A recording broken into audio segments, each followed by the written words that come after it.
Hello, this is Sue Lloyd, Vice Chair of the ISSB, and I'm pleased to be here today with our Chair, Emmanuel Faber, and we're recording this podcast following our November Board Week.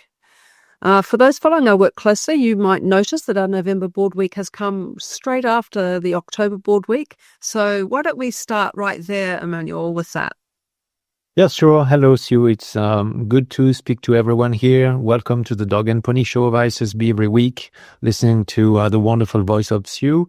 And let me, however, start on this one, because this time indeed you have a package of that show that covers both the October Board Week and the November Board Week.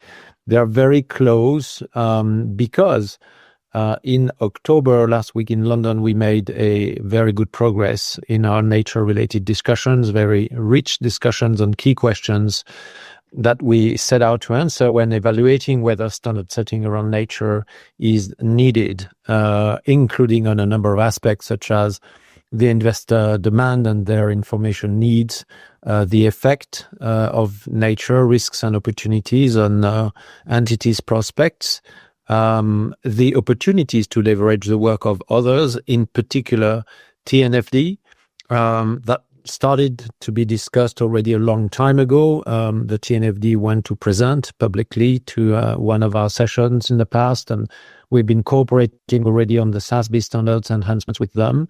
But this time that was really focused on how we could draw on the TNFD's work for our nature-related, which we call Bs, potential standard setting. So with this good progress, we felt we could potentially be very timely in concluding our research phase, in the substance of that research phase, with the opportunity to move forward with a decision now that would provide the market in a timely manner, because lots of stakeholders convene at COP30, and given how much progress has been made already in the adoption of TNFD aligned reporting, as we've seen with their latest statistics of more than 700 companies reporting. So we decided just a few minutes ago to draw on the TNFD recommendations to develop incremental new disclosure requirements,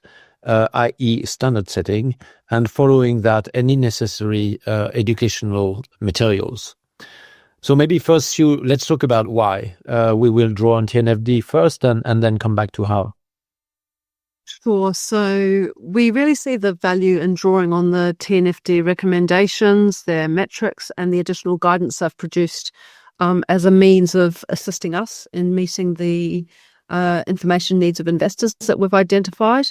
Also, we see value in considering the locate, evaluate, assess, prepare, or so-called LEAP approach that they use.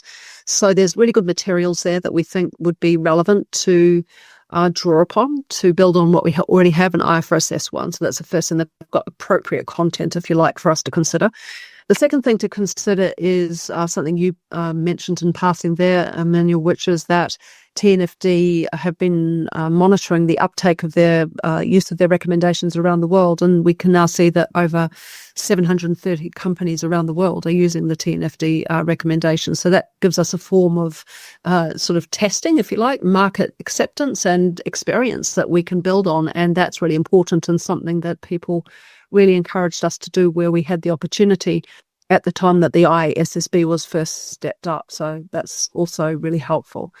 And then the other thing is that it fits well with the way that we want to approach our work. So IFRS S1 starts with covering all sustainability-related risks and opportunities. When it comes to nature, we want to cover all nature-related risks and opportunities, and the TNFD does that. They address nature across all nature topics, so they don't take a sort of subtopic siloed approach, which resonates for us as well. So really drawing on their work is efficient. It also reduces fragmentation by addressing the sort of alphabet soup problem that people talk about, and it enables us to build on leading market practice. Yeah, so great reasons, as you just reminded us, for us to draw on the TNFD work, and so maybe I can speak a bit about how we discussed and decided that we should be using TNFD. The first thing I'd say again and repeat is that we've in substance, decided to proceed with standard setting to introduce those incremental disclosure requirements on nature-related risks and opportunities that are not already contained explicitly in the ISSB existing standards S1 and S2. We did not decide on the approach today, and we'll look at it, in more details in the coming months. But we had a lot of conversations today about that.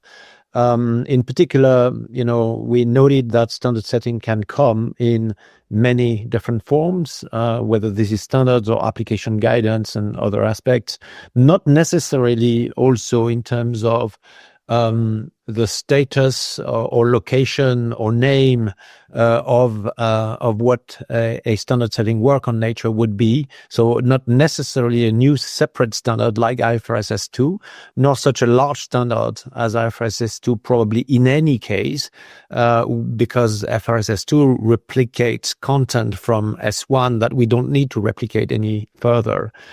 Other options could include a mix of application guidance or amendments to existing standards, but also the industry-based guidance, which I discussed already, or additional sources of guidance.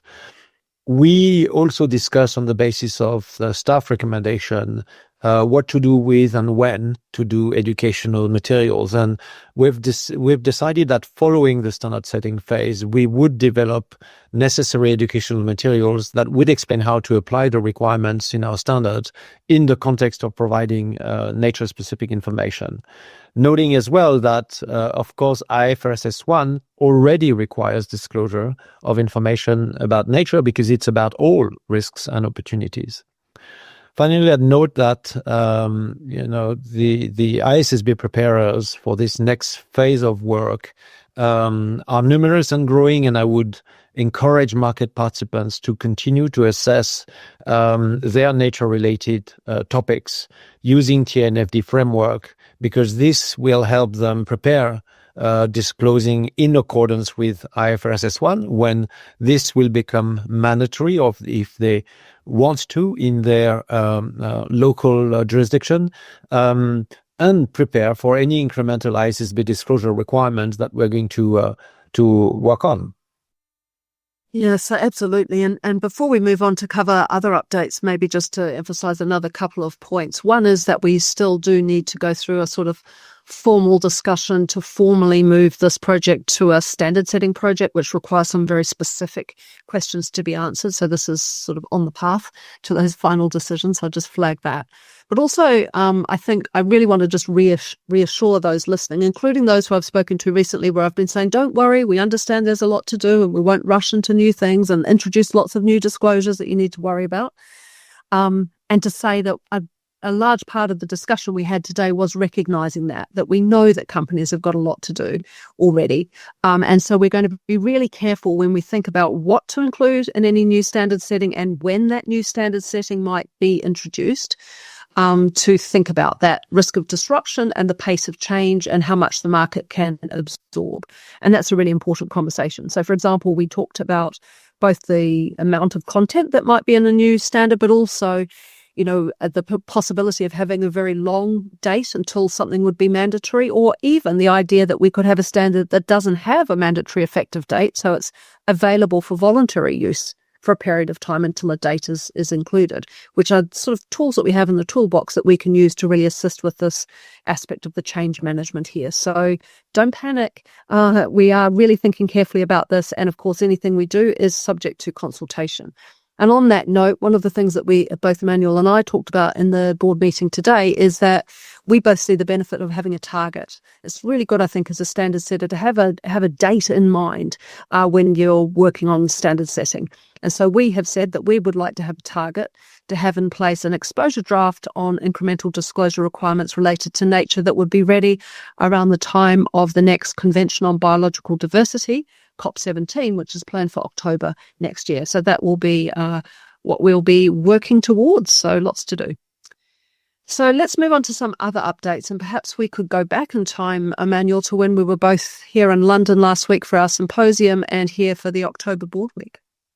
Yeah, thank you, Sue. So that was good to be back in London again. Certainly, timely for us as a whole board, given the fact that the UK have recently closed its own consultation that was launched during London Climate Week in London in June.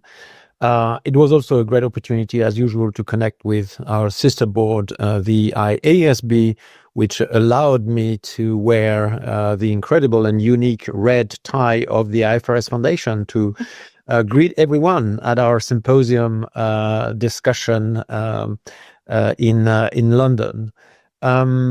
The one for me of the important aspects of that symposium was that we announced the expansion of our jurisdictional working group.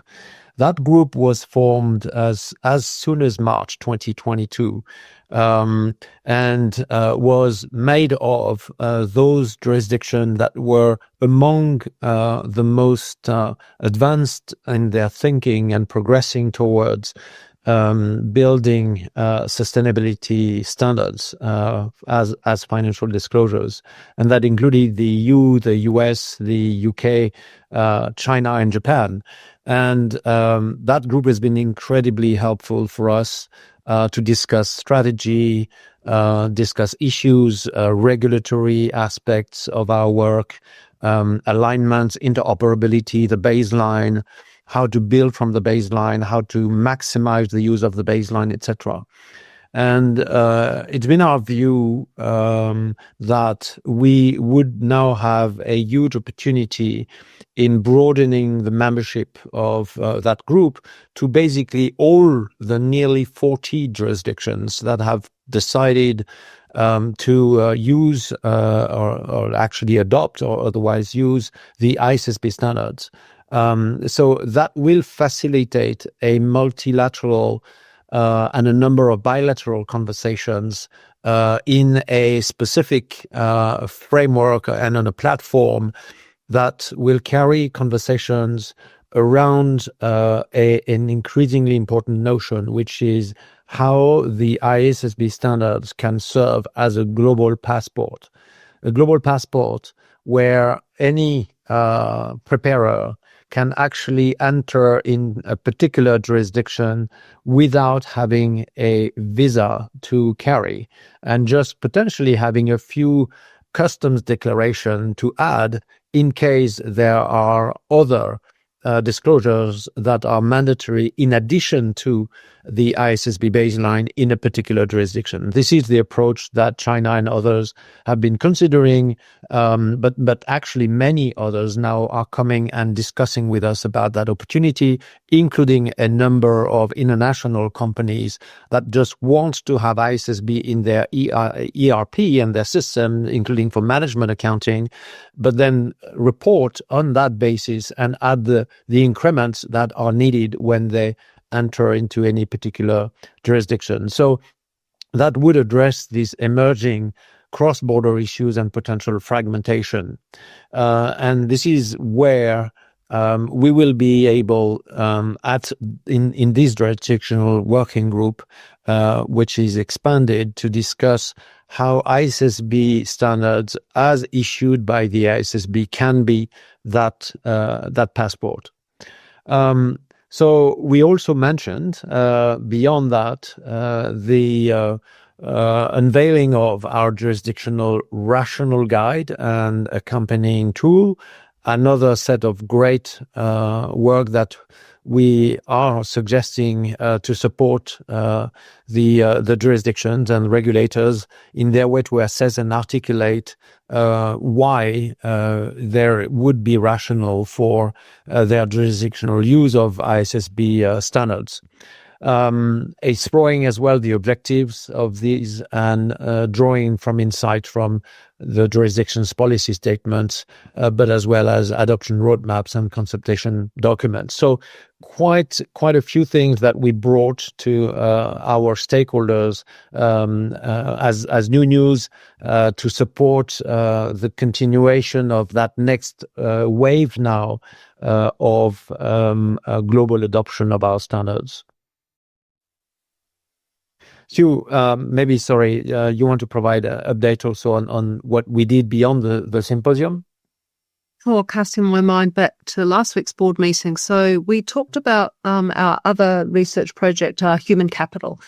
And what we discussed there was an interesting paper that the staff pulled together to help us consider how we might structure our thinking essentially around this broad topic in line with concepts that we have in IFRS S1. So it was a paper that was designed to really provide a structure to help us to analyse, synthesise, organise and prioritise our findings from the initial phase of research to put us in a good spot for decision making and then how we approach any future work. So it was a good thought piece that enables us to move that thinking forward.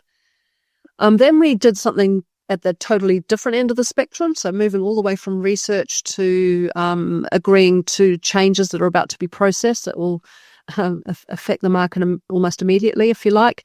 And that's in the context of the SASB Standards. So those of you who listen to us will know that we're in the process at the moment of finalising these targeted amendments that we're making to IFRS S2 to do with greenhouse gas emissions, which includes some targeted amendments in relation to the information we ask for from some in the commercial banking, insurance and asset under management businesses in relation to financed emissions. And we replicated those financed emissions disclosures in the SASB standards at the time that we published S2. So we had a discussion last week about asking the board to agree that we should maintain that same alignment in the disclosures so that they in sync with the changes that we're making to the corresponding disclosures in IFRS S2. So a consequence of the amendments on financed emissions in S2 is to adjust the SASB financed emissions disclosures to keep them aligned. So that was a separate question in the consultation we had on IFRS S2 earlier this year, and this was just the official vote to agree to make those changes to keep everything in sync. So technical, but important for those who are using the SASB standards and for investors consuming information to make sure that it's comparable. And perhaps before we sign off, there are two further updates I think that our listeners could be interested in. And the first is our 2025 report on capacity building. I can cover that for you, Sue. So yes, indeed, the report was released yesterday, and it's a roundup of our capacity building activities over last year. It's interesting, the report reflects on a strategic shift, moving from building awareness in previous years to now building a deeper understanding of the ISSB standards this year and in years to come. The report outlines some of the tools that we've developed. I mentioned a few of them and more coming, such as our e-learning platform to help stakeholders. And an interesting statistics from the report is that more than 80% of the nearly 10,000 e-learning registered users come from emerging markets and developing economies, which truly reflect the demand for capacity building in these jurisdictions. And so I would close on this particular comment on the report by saying our capacity building efforts are dependent on our partnerships around the world, and we are grateful for the extensive collaboration which has enabled us to deliver support, and we will continue to do so. Thanks for that, Emmanuel. And from my side, perhaps I could update our listeners on the work that the GHG Protocol is doing. So some stakeholders might be aware that the GHG Protocol is in the process of updating its corporate suite of standards and guidance. And just last month, they opened a consultation that's open for 60 days on their proposed revisions to their guidance on the measurement of Scope 2 emissions. Why do I talk about this? Why do I care? It's because, of course, we refer to the GHG Protocol in IFRS S2 as being the source of guidance that we require companies to use when they measure greenhouse gas emissions in most circumstances. We refer them to the GHG Protocol Corporate Standard 2004. We really want to ensure that any changes that are made to the GHG Protocol's work are such that we would be comfortable to retain that alignment with the GHG Protocol, because it's just more efficient for the system if the same requirements can be used in different places. And so before we consider whether we should make any changes to IFRS S2 as a consequence of any changes the GHG Protocol makes, we at the ISSB we're going to need to consider that the changes that are made to the GHG Protocol to decide whether that still means those requirements are suitable for use in capital markets. We would consult on any changes to IFRS S2, but in the interim, the feedback that the GHG Protocol gets on their consultation is really interesting for us to read and really important for the GHG Protocol to be aware of as well. So we just want to make you aware of this consultation and really to encourage you to take a look at it. Now, we have a very special relationship with the GHG Protocol that I just want to flag as well, and that's because we rely on the protocol and require its use in IFRS S2, and we're in fact the only sustainability standard setter that requires its use. So we want to ensure that we work collaboratively together and that the changes are helpful for us. So we have an MOU in place with the GHG Protocol, which results in us having an observer on the Independent Standards Board of the GHG Protocol, but it also means that we have a very formal mechanism in place that is unique to us, which provides the ISSB with an opportunity to issue a formal statement to the GHG Protocol that acknowledges that representatives of the ISSB have reviewed revisions or changes they propose and whether we see a reason to believe they are or are not fit for purpose. So that means that we can raise our views on the changes in a very formal way to the steering committee and to the Independent Standards Board. Because of this, we're particularly interested to ensure that we are aware of and understand the views of our stakeholders. So their consultation is open until the 19th of December, so you've got time to have a look at it and to respond to questions. So with that, I think that's key insights from the last few weeks. So Emmanuel, what's coming up next? Thank you, Sue. Well, let me conclude with a few dates here. First and foremost, Brazil.